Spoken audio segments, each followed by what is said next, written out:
Chapter 12, Finding Direction. Sometimes, friends, you gotta trust that people are making decisions for the better of the community based on things they know that you don't. He spoke softer now. They're building a new school. I knew it was going up this way, but not where exactly. They know our people are moving north into the heavy forests and the rocky earth. They aim to bring heavier manpower and facilities this way to shorten the transport time for those of us who get caught. Holy shit. It was a construction site. They were building another school. But not everybody needs to know that right now. Sometimes you have to not bring things out into the open. Put them aside so that other people have the hope to put one foot in front of the other. We walked side by side for another 20 minutes.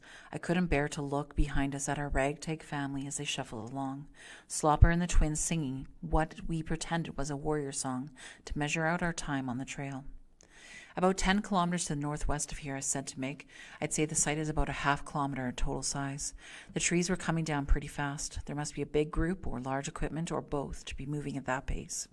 I tried to remember every detail, to unburden and inform at the same time, not envying Meg's role any longer, missing the innocence of an hour ago when my only concern was touching the hand of a girl I thought I might love. Good job, my boy, good job. That night we set up camp on a flat stretch of field in the midst of tall pines and ate a good dinner of canned beans and a couple of ground birds roasted on our new hibachi. Minerva was delighted by the contraption and even taught us a new word. All of us, not just the girls.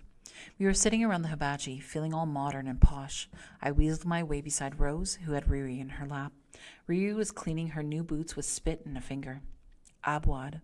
Minerva was pointed at the birds on the grill. Abwad, is that a bird? Rose asked. That made her chuckle. No. Abwad, cooking on a fire. I put my head down on my bent knees and repeated it over and over as softly as I could, hoarding something precious. Abwad, cooking on a fire. After we picked the bones clean and stored them in a canvas sack to boil for soup the next day, when we were all nestled in our blankets and allowing exhaustion to make the decisions, Meg spoke.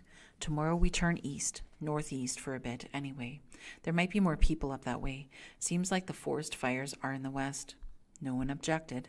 Northeast, northwest, it didn't really make a difference. It was all north, and it was all more days of walking. I lay awake longer than even Chi-Boy that night, long enough to see him slip the white trapper hat under Wob's pillow and linger to touch her hair as she slept.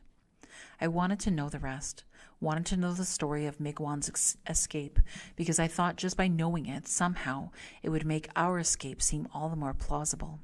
But I couldn't ask. It didn't take a genius to realize that Isaac was lost to the schools, that Meg was alone and heartbroken.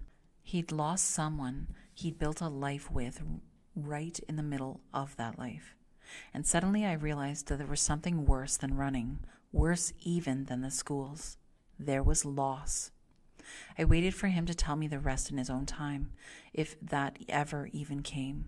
I fell asleep watching the rise and the fall of Rose's breath, and tried to imagine us in another time, building instead of running.